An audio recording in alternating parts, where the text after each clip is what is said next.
Hello and welcome to episode 180 of The Pitcher or the Hitter, the podcast by the M-SABR Dynasty League for the M-SABR Dynasty League. I am Cam, Sahil. and we are deep in the throes of March right now. We are only like a week away from the Japan series. Very exciting stuff. Um, and Week we are from back today. Yeah. a week from today as of recording.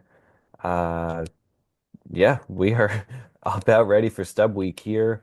But we got some stuff to attack here first in this podcast. We got awards finally later in the episode. Eric was nice enough to come on and do these awards. Before that, though, there's a trade we got to talk about.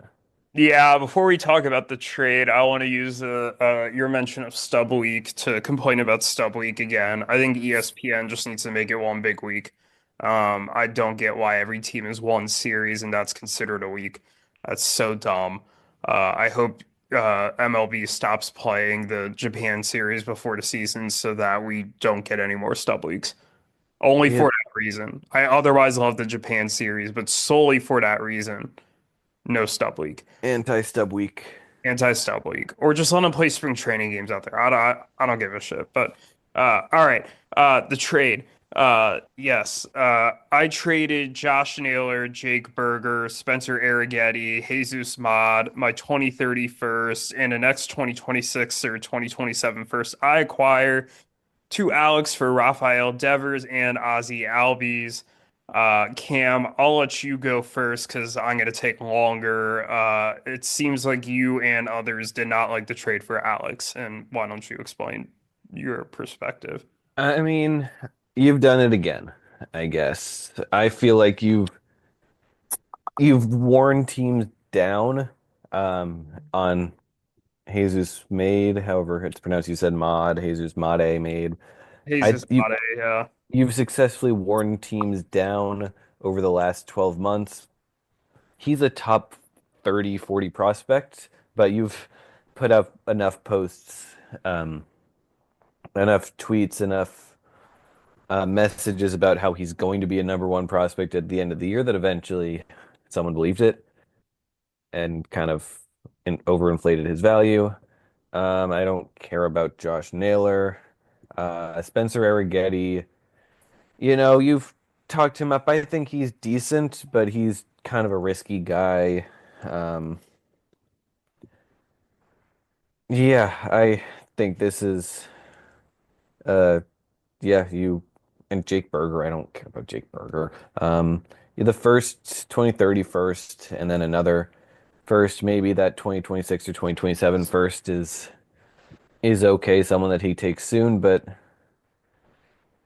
and I guess that hamstrings you into trying to find a pick soon, but I, yeah, you gave up a lot of nothing. And in this episode, in awards, we talk about lopsided off-season deals, and I think this is one we'll be talking about next year. Okay, I'm gonna make the pitch for why you're wrong, and why this is a more even trade than everybody is making it out to be.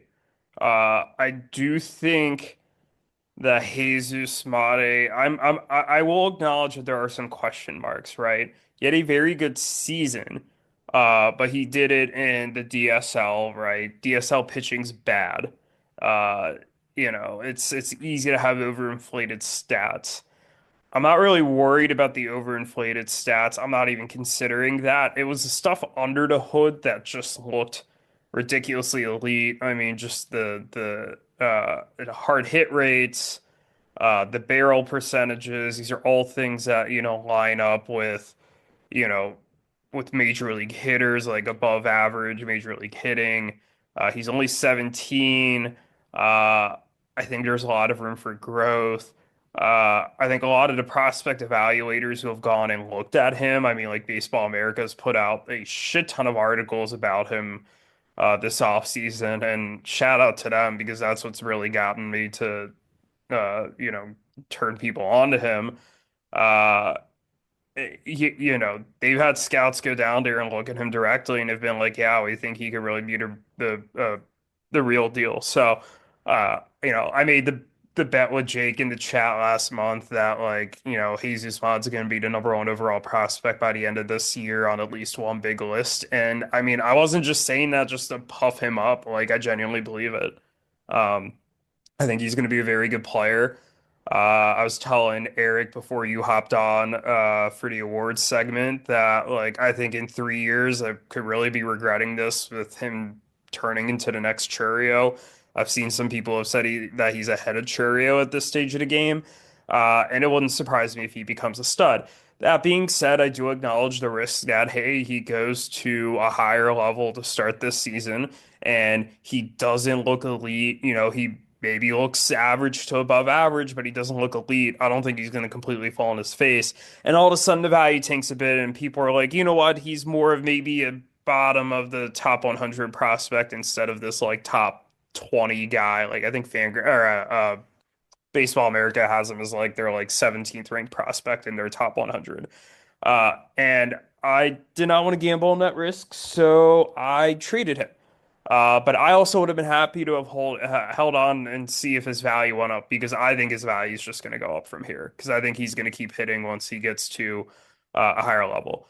Um, Josh Naylor, he's not a nobody. Josh Naylor's a top 10 dynasty second baseman. I think he's in that Second baseman. or first baseman, sorry. I think he's in that 6 to 7 range. I think there's a pretty clear top five right now that's like, Vlad and Freeman and Olson, Alonso and Harper and in some order. And then I think Naylor's right there at six in that tier with maybe Casas and then you start to discuss names like Vinny P. I think he's going to be really good in Arizona. I think he's going to get a lot of RBI opportunities. He had a low BABIP last year. I think that that's going to go back up. He cut down the K rate. And he's only 27. Like, I think this is a potential building block piece for Alex. And he didn't really have a ton of first base depth. It was like Michael Toglia. I know Samuel Basallo is going to come up at some point, but there's no reason both of them can't coexist. So, um, I like that for him. Jake Berger hit 29 home runs in Miami last year. Texas is a better ballpark to hit in. I don't see why he can't get back closer to the 34 home runs he had the year before between the White Sox and the Marlins. And better lineup around him should be more RBI opportunities. I do worry that he's a bit streaky, and I think part of the reason I was willing to trade him was that he was basically unrosterable in the first half. And I'm worried that like he would be somebody I'd end up just wanting to cut midway through the season, like I'd have no choice, and then somebody else would pick him up and would reap the benefits. So I like him. It's interesting that at the end of the season, he pretty much ends up with the same batting average and OBP. And I think if he can get closer to that like 310 career OBP that he has, with the 35 home runs, wouldn't surprise me. I'd say more probably 30 is what I project and 35, but I think he's a sneaky good player. He's still only 29. Eric Getty's an interesting case. So the full season numbers look awful. He had a really elite second half. He had a 3.18 ERA. He cut down the walk rate significantly, which had been an issue for him. And he had, I think it was something like the second or third highest strikeout rate in the majors in his last 13 games, or 13 starts, I should say. And I think there's a lot of potential here. Houston does a good job with these guys who aren't really like high-end pitching prospects, but they're able to kind of mold them and uh, bring out the best in them. And I don't see, as long as he keeps the walks down, I think he is perfectly capable of being a top, 30, 40 dynasty starting pitcher, maybe even a little higher. So, and he's only 24, 25. Nice get for Alex. I mean, he has a really nice top three of that rotation right now. With Logan Gilbert, Roki Sasaki, and Christopher Sanchez, who is having an insane spring training and the velocity's up. I think he's going to have a really good season, but I think Arrighetti slots in as a nice number four. And obviously, he gets 2 first-round picks. So I think it's a nice return. When you look at Devers and Albies, as you're typing in vexillology because I am just rambling here, but I don't care. I told you this was going to be a Biggio style rant, and Kevin Biggio would approve of this. Um, Devers is awesome. I mean, I have been looking for a real third baseman for years. I mean, I had Austin Riley for 2 days before he really broke out, and then I traded him to Yuki in a deal that netted me Javi Baez, who eventually worked out. I was able to eventually trade up from Baez to get Tatis, but I really regretted that. I had Junior Caminero for like 2 days this off season after I got him from you, but I shipped him to Alex to get Wyatt Langford. And now I got Devers. Devers has been pretty damn consistent. I think he's a really good player. Like I don't have any concerns. I think he's going to continue to hit. He's 28. The walk rate was at a career high this year. 134 WRC plus, 28 homers, 83 ribbies, 601 plate appearances, like elite. My concern with him, I guess, would be the shoulder. So it, he had he hurt he was dealing with pain in one of his shoulders during last season. I think it was the left shoulder. I'll just say it's the left shoulder for the purposes of this. He then hurts the right shoulder on a dive. After that, his numbers tank. He was really good for like the first 4 months, and then he just largely stopped being effective in the second half. And I think a lot of people assumed, hey, full off season, they shut him down early, the shoulders are going to be fine. Uh, he still hasn't played a spring training game. He was supposed to play in one either today or tomorrow. Today being Tuesday the 14th or Tuesday the 11th. Mm. This was after they thought he was going to play last week. He's now not going to play until Saturday. Now he's been playing like swinging. He's getting some backfield games. Like it sounds like he's healthy, but he's not comfortable yet. And I'm at least a little worried that the shoulder's not in perfect shape. And maybe that could hinder him. And it's something to look out for. But I do think he is the top 3 to 5 third baseman easily. I mean, I think it's him and J Ram and Austin Riley up there. Like, love them all, no issues. I think he's going to be a stud for me. Um, and could even be the future first base answer if he moves over there in a couple of years with Freeman being 35. Um, Albies is a little more of an interesting case, right? I kind of made the anti-Albies case a couple of weeks ago, and I traded him 1 for 1 for Jarren Duran. Um, but I and I still have all those concerns, and that was certainly something I was thinking about to the point where, I wanted to see if Alex would, maybe take Naylor and another piece out of the deal as well as Albies. But, when Albies is healthy, he's put together really elite seasons. I think it's really been a health that's derailed him the past couple of years, and it's or 2 of the last 3 years, and I think they've been more fluke injuries than anything else in those years. Maybe he's not going to be the 33 homer guy that he was in 23 or the 20 stolen base guy that he was in 2021, but I think he could give me like 25 homers, 15 steals, and a load of RBIs and runs in that lineup, and maybe not even a 336 OBP for in 2023, but if he could be like 320, like I'd take that. I think that's a top three second baseman.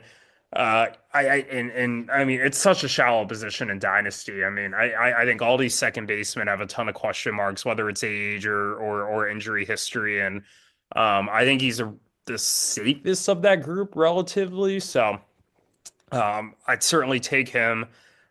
Greatly boosts up that second base and third base room. That for me, that was pretty much just Jordan Westberg and a bunch of guys I think that are interesting, but maybe not guys I was super confident in. So this suddenly looks like one of the best, infield rooms in the league here. I'm incredibly excited to have both of them on my roster, but I do acknowledge that there's some risks with both of them, and I think people are, especially with Albies, maybe looking a lot at the name value and maybe not doing as much digging into what he's done recently and the injury history and the player profile as a whole.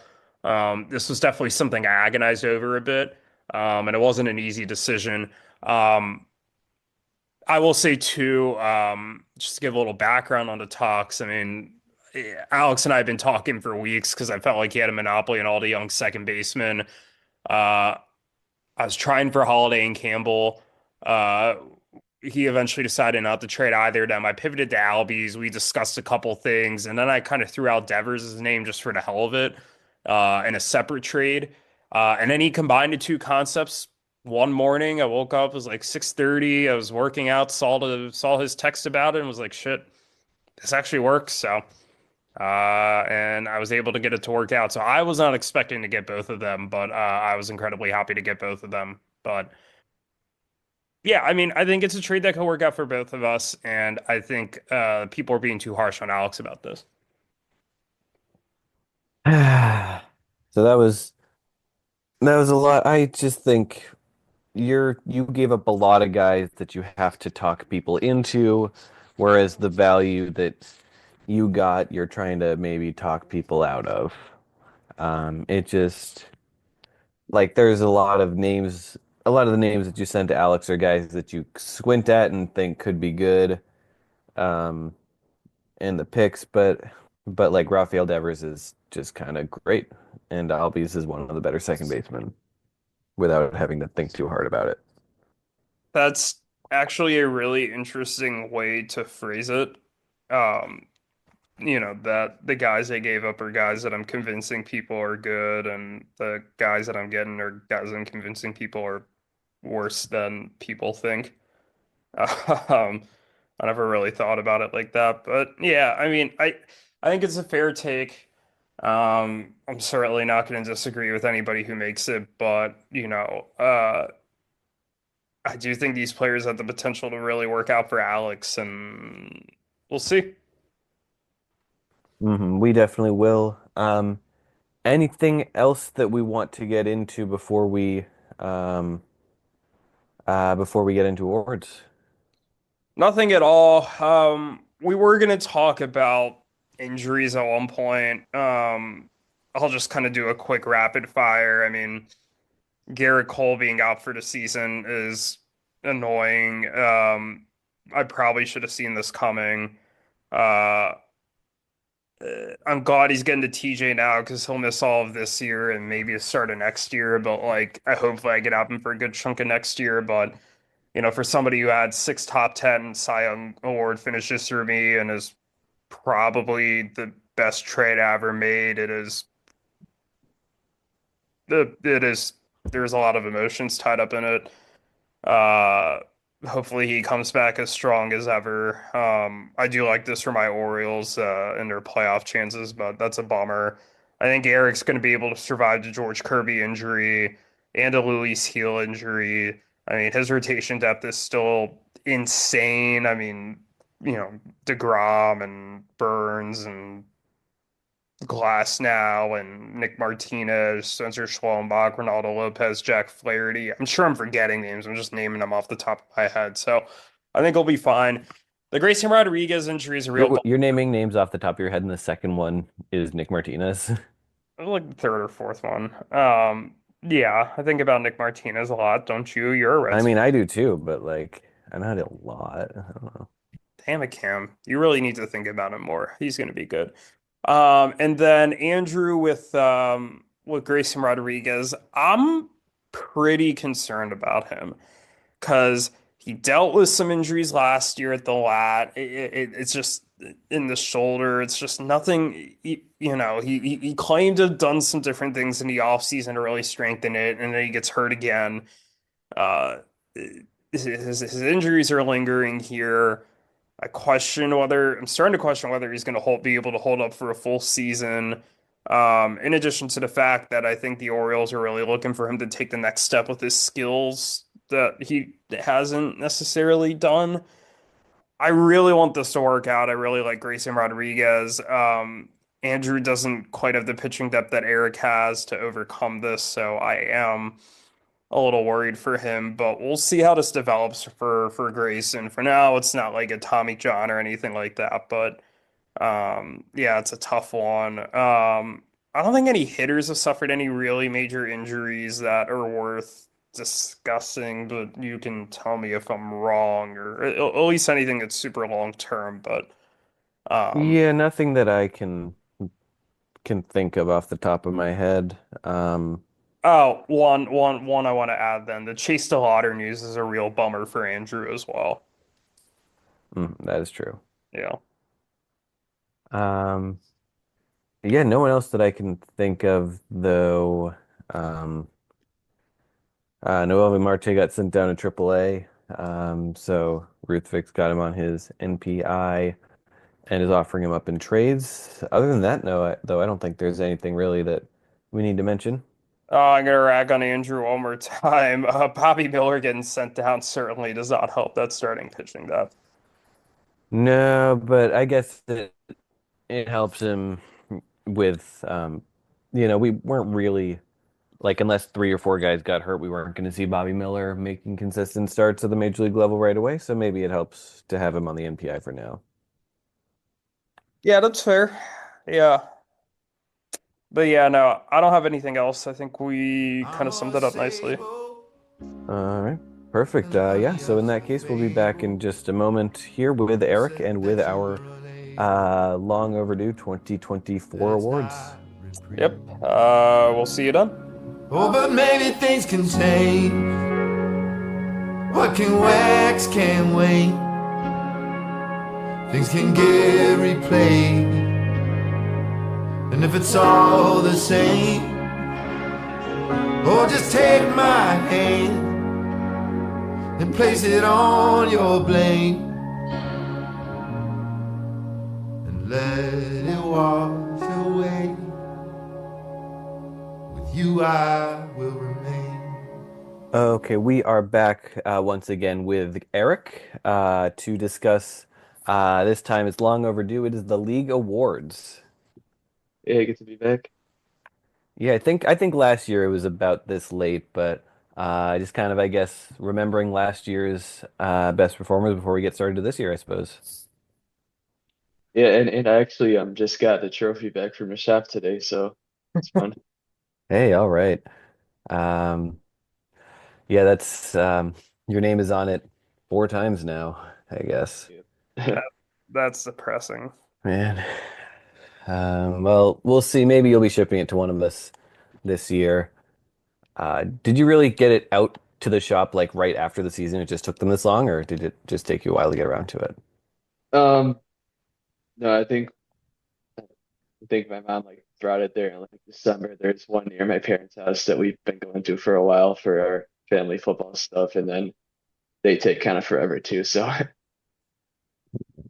Yeah, I suppose I don't know where I would go to get it engraved. Has it been, not that this is something I would have any experience with, but does, do you get it engraved does like the previous winner get it engraved for the next person, or do people get them engraved for themselves, or what, how have people been doing it? um, but I think we only got this a little while ago, so it's not really engraved. Well, kind of, I guess it's just putting a plaque on the No side. plaque.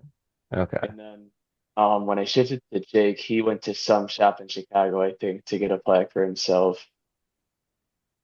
And then I must have Sal, you didn't do anything with it, did you? You shipped it to me because we got it right after I won the championship in 2020, so it came to Okay. me with my name on it, and then I shipped it back to you with no name on it, or without getting your name engraved. That was like the heart of COVID, so I wasn't really Yeah. expecting to find a place to get it engraved in the first place, but yeah, so I've never had that experience. I hope to someday, but. Looks like there's a trophy shop in Waltham not too far from me. Maybe that's where I would go. They get 4.8 stars. Nice. Maybe this is the year. But yeah, speaking of this year, let's talk about last year. Are we ready to dive into awards? Let's do it. Yeah, let's do it. All right, what order do we want to do these in?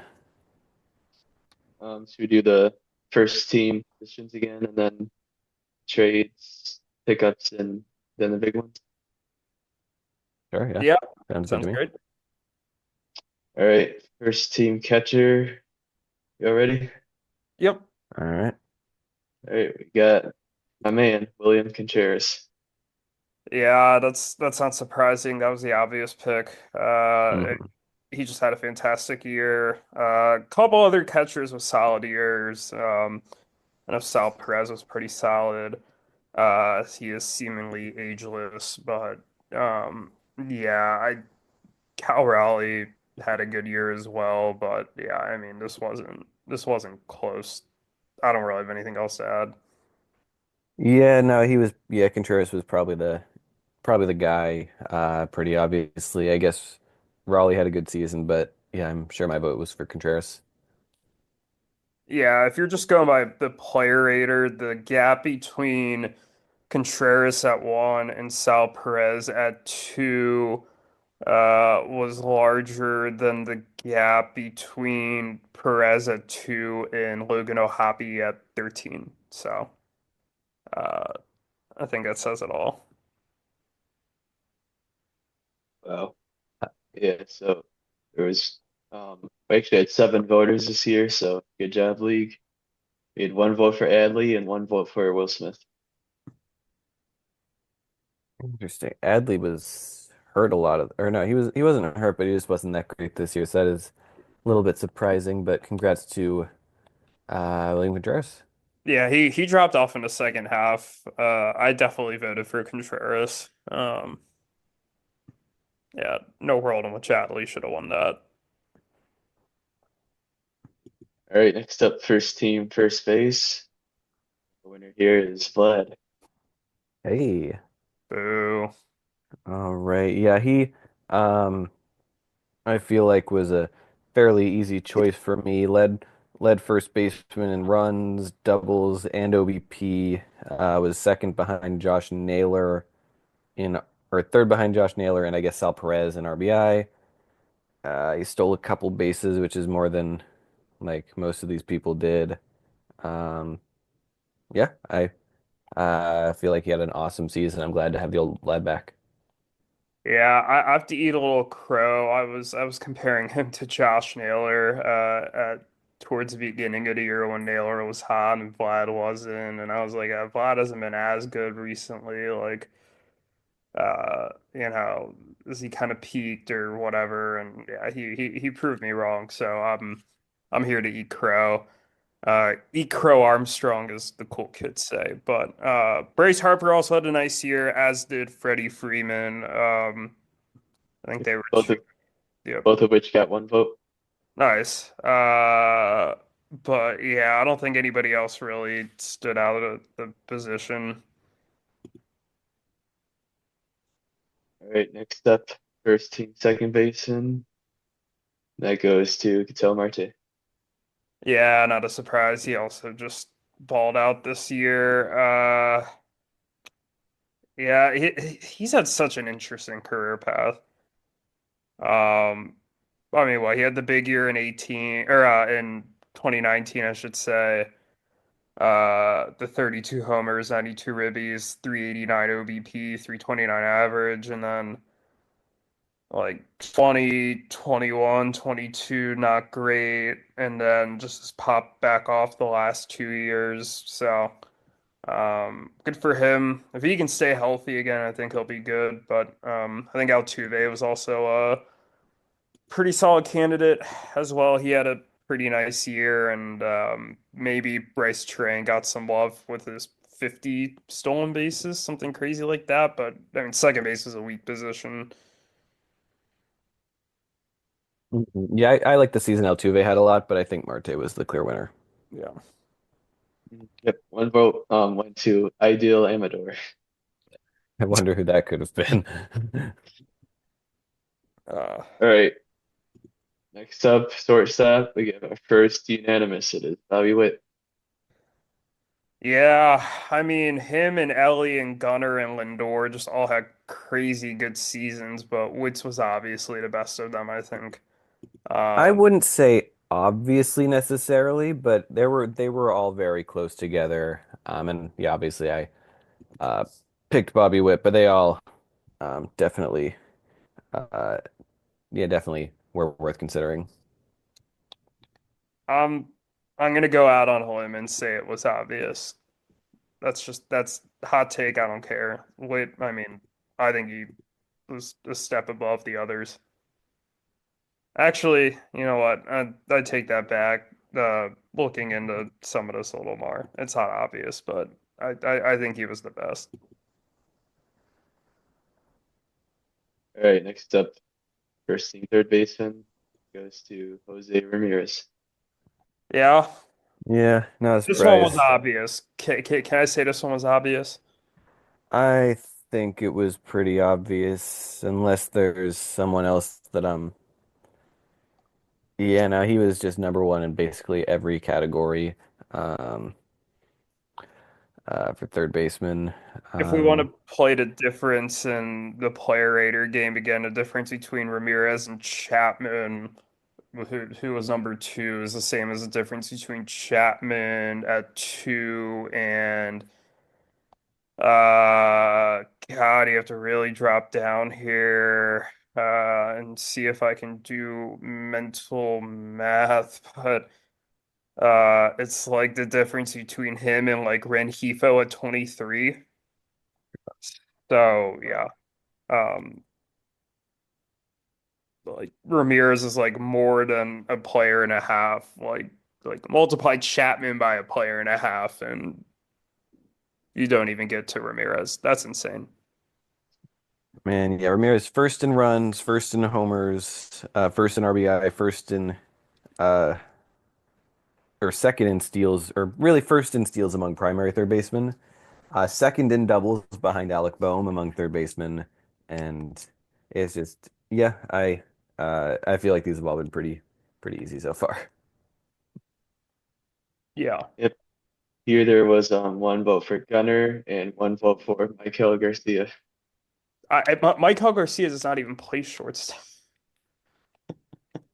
Well, this is third base, but Oh, third base, right? I could see if Gunner had third base By the way, eligibility last oh year, yeah, I yeah, could. okay. I heard Gunner and just assumed shortstop, but yeah, Gunner had third base eligibility this year, but did not play a single game at third base. So I could see somebody who was between the shortstops wanting to reward or giving Gunner third because like they voted for Wade at short. That's fair. Okay.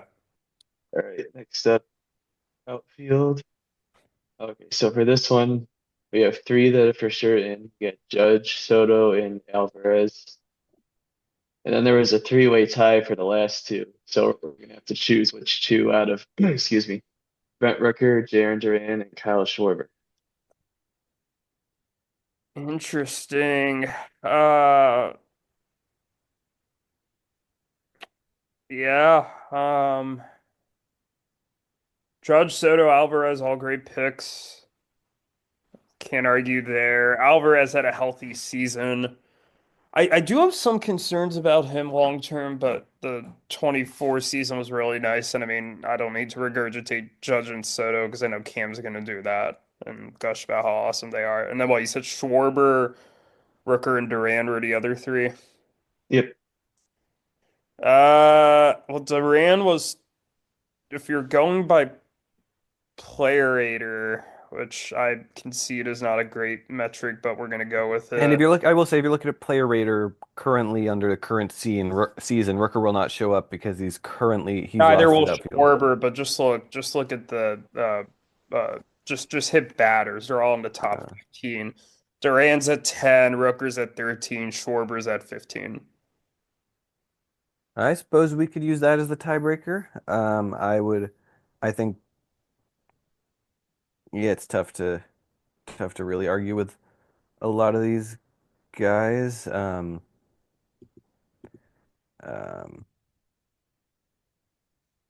I will say Duran didn't quite have the power numbers, only 20 homers and 74 RBI, but um, and a lower on base percentage than a lot of these guys. But uh, yeah, I think they're all good choices.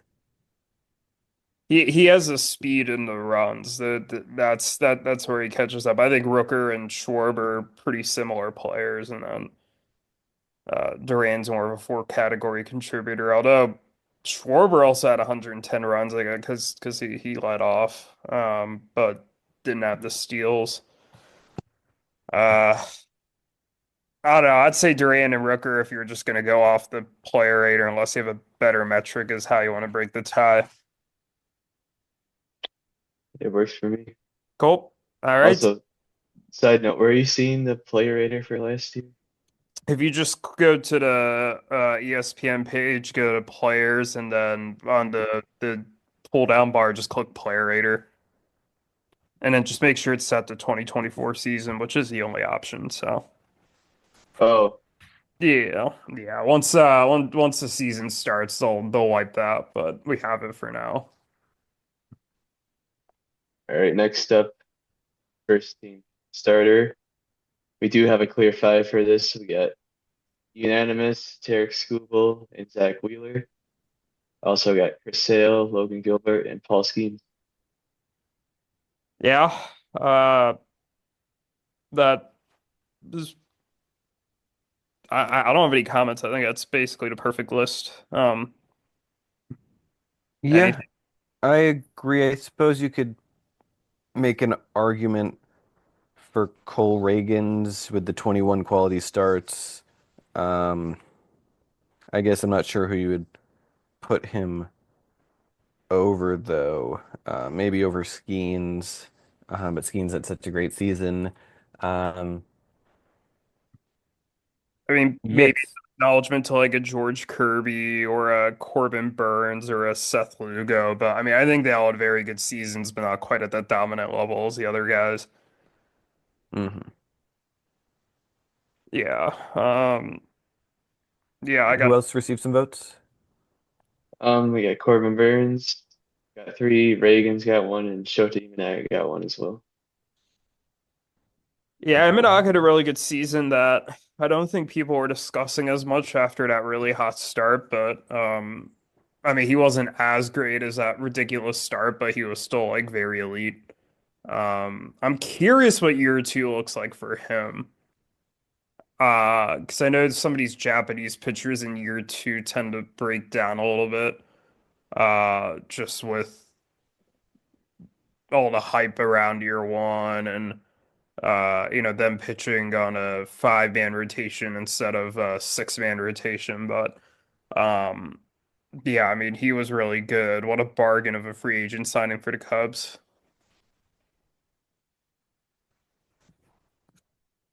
Also, real quick, forgot to mention the other outfielders receiving votes. We got each get receiving one: Brian Reynolds, Bretton Doyle, Mookie Betts, Kyle Tucker, Fernando Tatis, Jackson Terrio, and Julio Rodriguez. Solid list. Interesting bunch. Surprised Julio Rodriguez got this. Um, yeah, other than that, seems pretty chalk to me. That doesn't surprise me.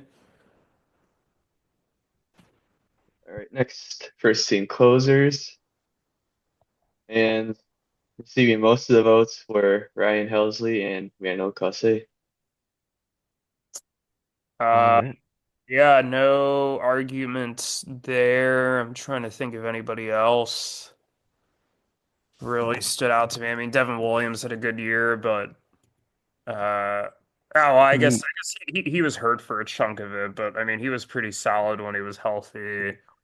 He I'll give a shout out to Kirby Yates. He didn't have the save numbers that either of these two guys had, but he had a 117 ERA with 0.83 whip. He also had two holds.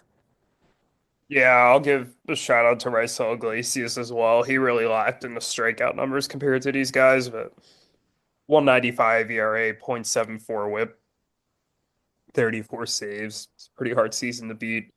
Yeah, Mason Miller also had a nice season, 249 ERA, .88 whip, 104 strikeouts and 28 saves, but yeah. Yep, also receiving a vote each were Kirby Yates, Mason Miller. Yeah, I feel like setup man is just such a crapshoot.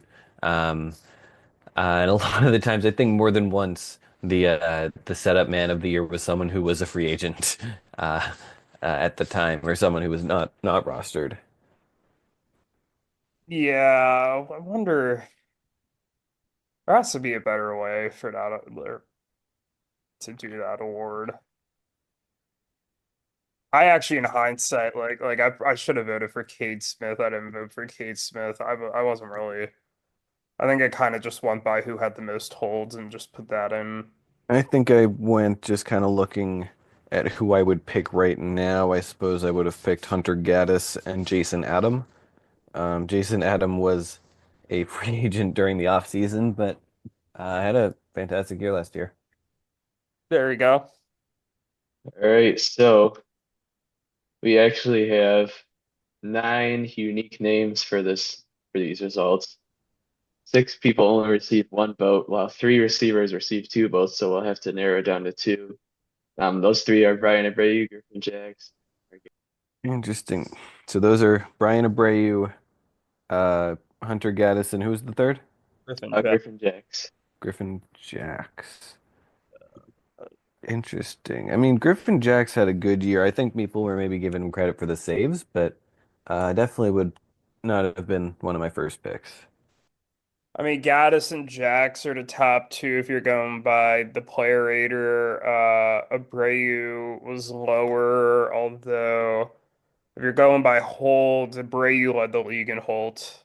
So, uh, He also had 103 strikeouts, but then again, so did Cade Smith, and he was not one of the people receiving 2 votes. yeah, I don't understand in hindsight why Kate Smith. If I had to pick one of the Cleveland relievers, I think I would have picked Kate Smith over Gaddis. Kate Smith's season, I mean, he had a 1.91 ERA and a point. Yeah, I take that back. Gaddis had a better ERA whip. That whole Cleveland bullpen, you could probably make a case for this award. I mean, they were just insane last year, but. I mean, if we're gonna follow the player rater, then it should just be Gaddis and Jax. But It's tough because a lot of Jax's value comes from the saves, which are we judging a setup guy on the saves he got? Yeah, probably not. I wouldn't think. then I mean, Gaddis, it Gaddis. helps, but it holds probably matter most. All right. Well, if you're going by holds, Abreu was first and Gaddis was fifth. So I mean, I'd say those two then. Sure. Yeah. All right. Gaddis and Abreu. Yeah, others receiving votes were Cade Smith, Peter Cano, Jason Adam, Joe Kelly, AJ Minter, and Sir Anthony Dominguez. I don't know why the hell Sir Anthony Dominguez got votes. I don't know why Joe Kelly got a vote. Yeah, God, yeah, yeah.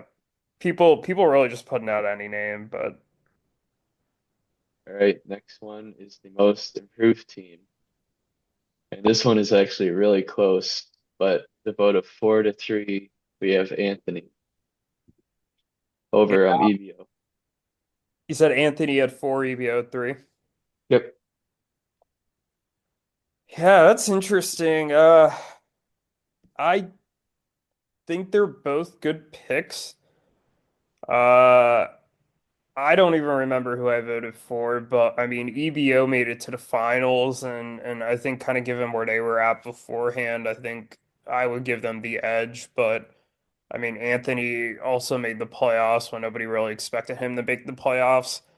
And I think if you're kind of looking at individual players on his team that really improved or showed out, I mean, Garrett Crochet came out of nowhere, and Paul Skeens, not came out of nowhere, but he established himself this year.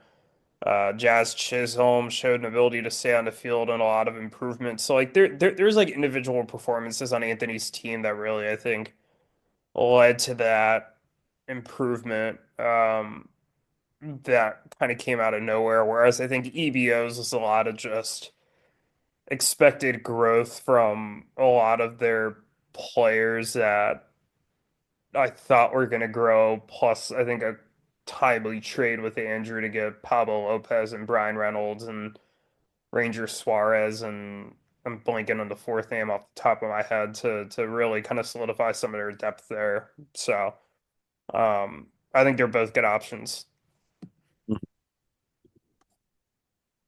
Luis Renjiva, that's the other name. All right, then next we got the most surprising off-season trade. Nominees were Spencer Strider deal for Yamamoto, McLean Meyer in the first. Then we had the Acuna Tucker deal. And then we also have the one that happened right before that, the Tucker Churio deal. All right.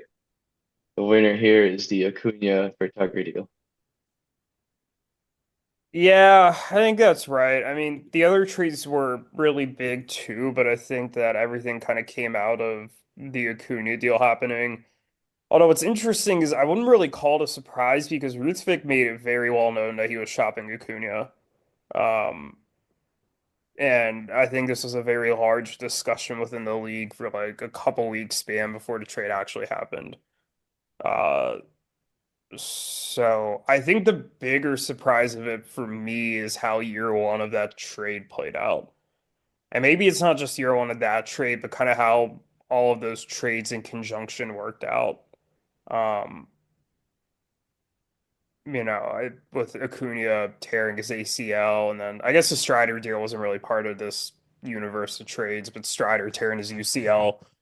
Um, you know what? Come to think about it, maybe the Strider deal is more surprising because I know EBO was shopping Strider, but like it wasn't as blown up as the Acuna deal. And I wasn't 100% sure that Strider was going to move, whereas I was pretty convinced that Ruthvik was going to trade Acuna after hearing him shopping for a couple of days. So I'm actually my vote would be for Strider if you're going purely on surprise, but in terms of the magnitude of the trade, it's um got to be Acuna. Yeah, I remember a lot of teams being in on Acuna. There were like 6 teams that have put out like really big offers for him. Yeah. All right, next up, most surprising in-season trade. And nominees for this were the Kelnick deal for Jameson Taillon. Um, the one where EVO traded away traded away Carpenter and Torkelson for Reese Olson.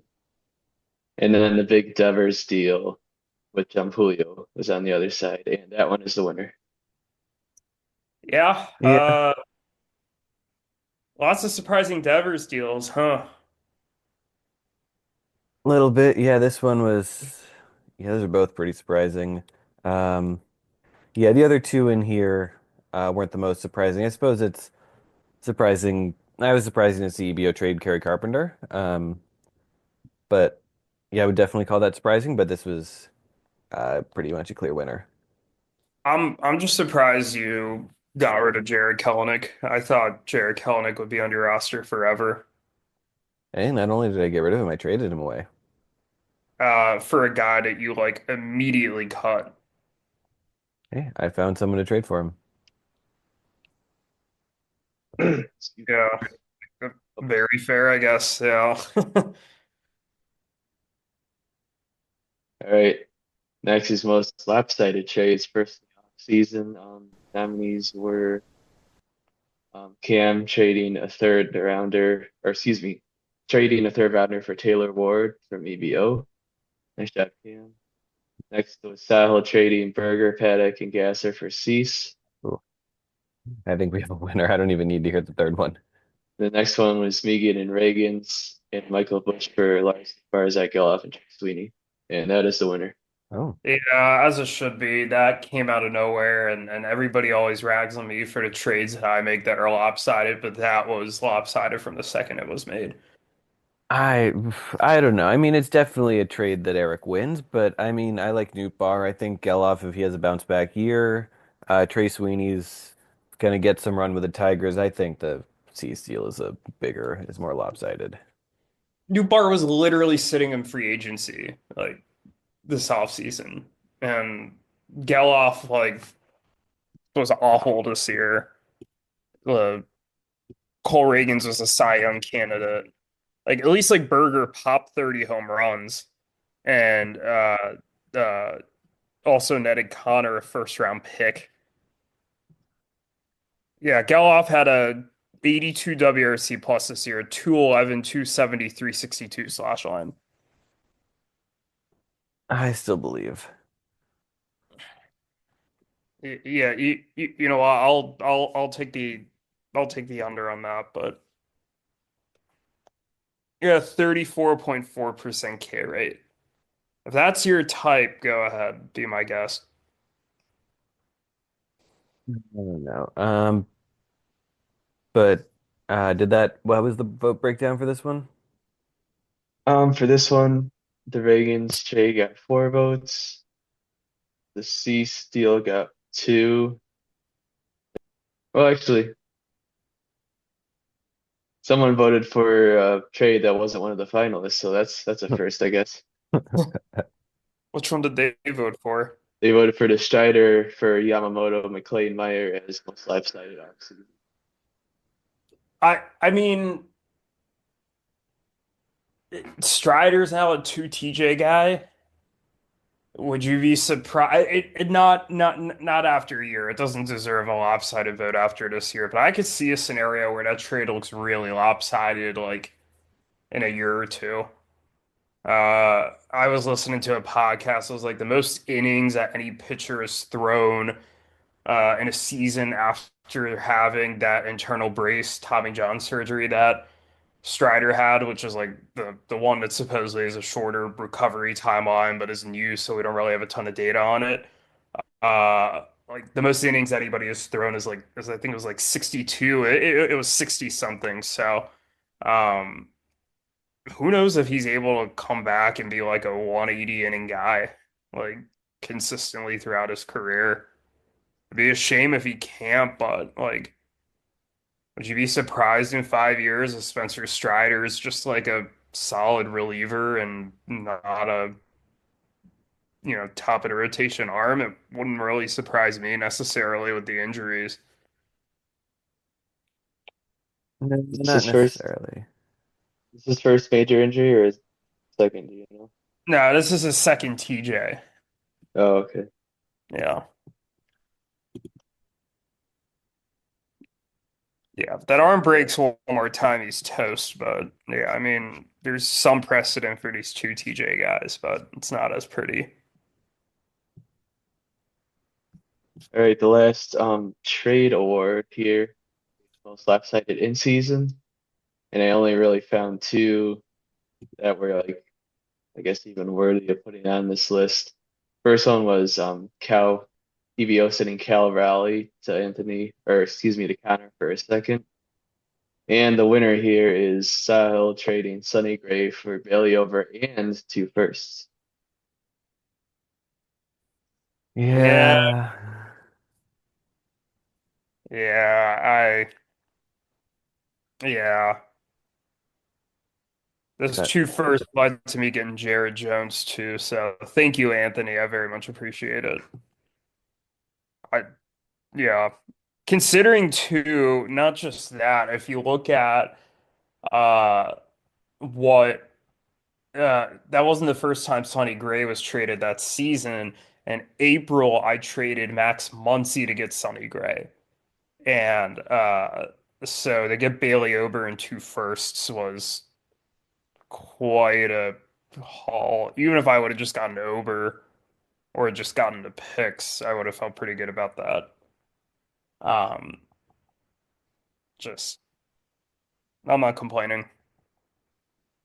All right, next up, we got the best off-season hitter pickup. And I only really put one finalist for this because I didn't see any other ones, and it was Jake Cronenworth by EBO. That is very bleh. yeah, a unanimous winner. Yeah, one person voted sure. Sure. Yeah. Sure might have my vote because like Cronenworth wasn't really anything special. Yeah.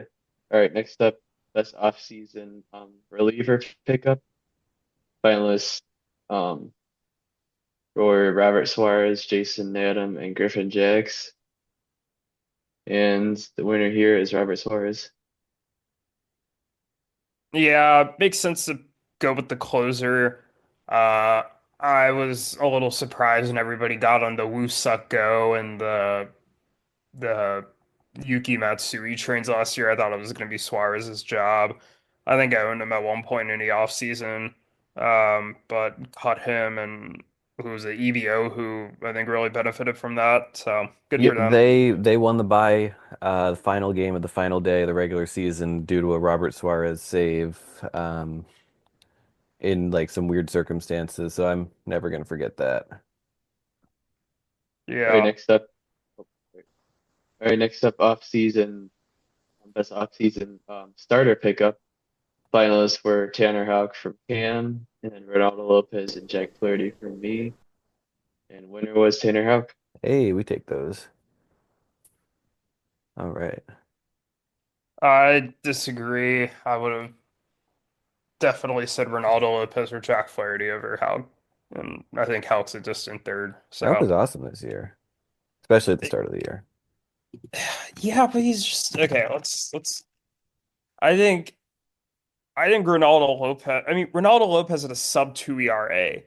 Like how was solid, but like it was 776 K per nine, 242 walk per nine. Does that really excite you? He had an xERA that was a full run higher than his 312 ERA. Well, Houck Like, pitched 40 more innings than Lopez. I mean, I guess, but like, I mean, Lopez had a 982 K per nine, so he probably made up a good chunk of those strikeouts, right?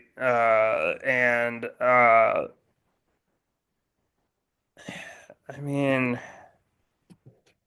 I just disagree. And then if you want to look at what Flaherty did, I mean, a 1078 K per nine, 211 walk per nine, a 317 ERA, and 162 innings. What's your argument for Houck over Flaherty? I mean, Houck still had more innings, and 16 um, more innings makes that much of a difference for you, he especially when also had four more quality starts. Houck had 19 quality starts. Flaherty had like significantly more strikeouts. I mean, he had quite a few more strikeouts, but the four more quality starts and the similar other stats, I don't know. I feel I think uh you're I think you're biased because you're in love with a very mediocre starter who is going to regress this year. That's my take. we'll take the award though. Yeah, I would happily make a bet on Tanner Houck's ERA next year. What would that bet be? I think it's going to be. How about this? Whoever's his xERA was 4.11, his ERA is 3.12. I think his ERA will be closer to his 2024 xERA than his 2024 ERA. And if you want to stay the opposite way around, I'll give you everything up until the midpoint. I am very confused by this bet. Okay, so it's like 362 or under, uh, you win. 363 or over. No, I'll I take did the that math. bet. I'll take I did, 362. I think I did the math wrong. No, no, I did the math right. Okay, yeah, 362 or under. All right. Yep. Put it on the board. Board bet. Yeah, this will be fun. All three great pickups for sure. All right, next, best off-season reliever pickup. Oh, no, we just did that, sorry. Best in-season hitter pickup. Here, finalists were Brett Merker by me, and then Jerickson Profar and Bretton Doyle by Daniel. And winner is Merker. Yeah, that's well deserved. Although shout out to Daniel and Matt picking up Brenton Doyle. He killed it this year. I'll be curious to see what next year looks like, but I mean, it's a damn good pickup. Yeah, I was very happy when I saw Yuki drop to Merker. I think I put in a waiver claim almost immediately. But anyway, next up, we got the best in-season starter pickup. Finalists were Ronaldo Blanco for Alex and Zach, Michael Waka for Ruthvik, and Spencer Schwellenbach for me. And Schwellenbach is the winner. You were trying to trade him at one point last year, and I very much regret not taking you up on it. That's my only comment. I think he's going to be awesome this year. Everyone who's hyping him up, and which I feel like is pretty much everybody in the fantasy baseball industry, is correct. He's going to be really good.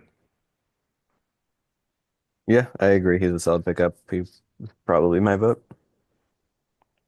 Yeah, super happy to have him. All right, next in season reliever best pickup finalists were Cade Smith from Connor, Kirby Yates from Sahil, and Hunter Gaddis from EBO. And the winner is Kirby Yates. Yeah, Interesting. So Hunter Gaddis got reliever of the year over Kirby Yates, but Kirby Yates got reliever pickup of the year over Hunter Gaddis. no, no, no, no. They weren't in the same category. Oh, I guess you're right. Yeah. Huh. Yeah, yeah. Because Yates was a runner-up and a closer, and Gaddis was a Holtz guy. But yeah, um, that makes sense. I mean, Yates given the saves, whereas the other two were Holtz guys. I think that that's justified. Um, I don't have really any other comments. Yates was awesome. They were all awesome. It's a good group of relievers. Mhm. All right, now we got the big three. First rookie of the year, and it was almost unanimous. 6 votes going to Paul Skeens and one to Jackson Merrill. But Paul Skeens the winner. I'm surprised it was as unanimous as it was. Like, I think Jackson Churio definitely warranted some votes. Um, Maybe Merrill could have gotten a little more consideration. I think Skeens should have won. Well, which he did. So I think it's correct that he won, but like I'm surprised Churio didn't get more love. Yeah, I agree. I think Schemes is probably the right winner. I don't know if I was the Merrill vote or not, but yeah, I think there were a lot of good rookies this year. All right, penultimate Cy Young. Um, the winner with 5 votes is Tarek Skubal. Skeens receiving one and Wheeler receiving one. Who was the other one who received one? Skeens and Wheeler. Yeah, that feels about right. A right split. I'm sure Cam voted for Wheeler, but yeah, I think Scooble deserved it. I voted like 5 months ago. I have no idea who I voted for. Damn it, Cam. But I suppose looking at the starting pitchers here, um, I mean Wheeler had four. Maybe I did vote for Wheeler. Wheeler had four more quality starts, and the ERA and WHIP were comparable. I probably would have voted for Scooble, but there's definitely a case for Wheeler.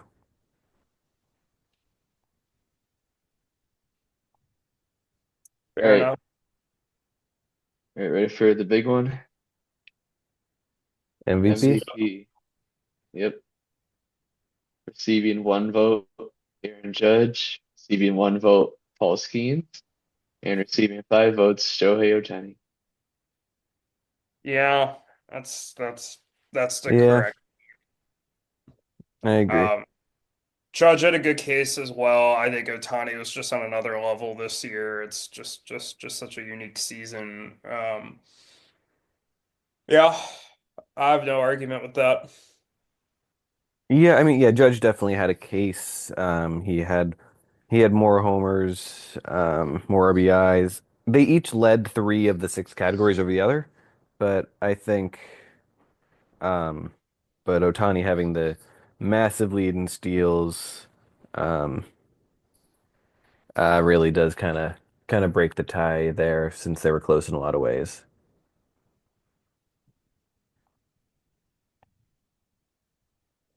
Yeah. But has there been, um, have we done this and the MVP has not been one of the two of them? I feel like it's been every year one of the two of them. Yeah, I don't think so. That's crazy. Uh, yeah, I can't really think of anybody who would have been. 'Cause I think the last 4 years, it's been one of them winning it, right? Or the last five, like, yeah. I guess the NL MVP in some of these years was different, but like not as good as, whoever the AL MVP was. I guess it looks like we gave Freddie Freeman MVP after the 2020 season, but that Well, was he a won. weird. Yeah, Yeah, shortened season. That's not. It was like Jose Abreu won the AL MVP that year. I mean, it was that was just a weird. weird season. Yeah. Um.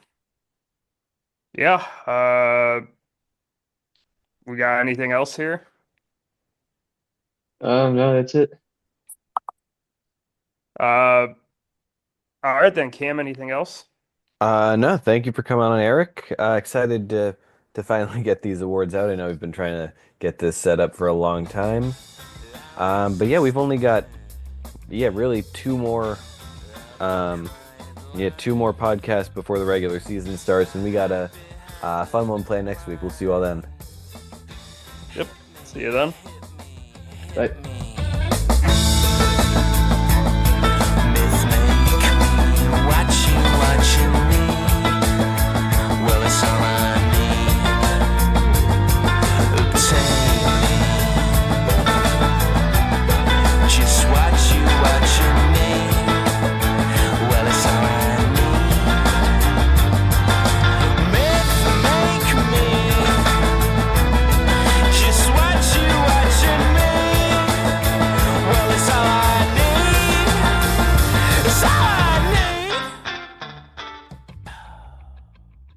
Do you know Spencer Arrighetti's middle name is Zane? That's fun. It is fun.